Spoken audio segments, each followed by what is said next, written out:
தமிழ் திரு வணக்கம். என்ன ஒரு அருமையான இந்த குடும்ப சூழல், இன்று உலக சுற்றுச்சூழலின் உகந்த படங்கள். சரிங்க, அன்று இன்று நம்ம பார்த்தோம்னா, அன்று வாழ நினைக்கிறோம், இன்று வாழ்ந்து கொண்டு இருக்கின்றோம்.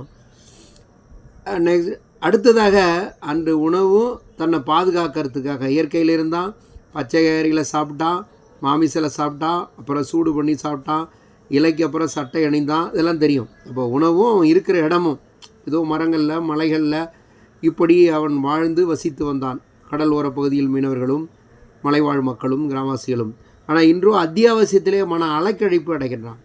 அடுத்ததாக குரங்கிலிருந்து மனிதன் வந்தான். பரிணாம வளர்ச்சி, சார்லஸ் டார்வின்.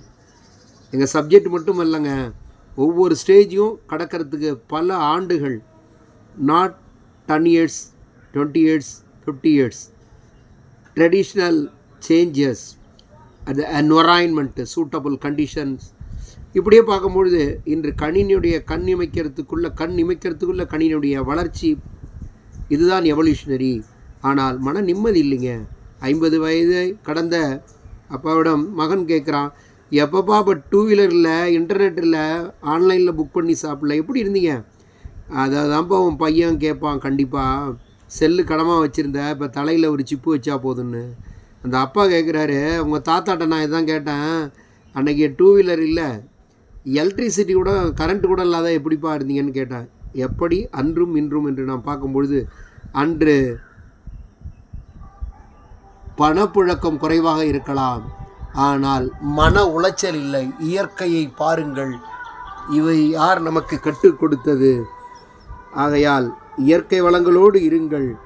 இறைவன் உண்ணாமலை அண்ணாமலை விவேகானந்தர் சிக்காகோவில் பிரச்சாரம் செய்தது நம்ம எல்லாம் மனிதன் சிறந்த கல்வி அடைவதற்காக.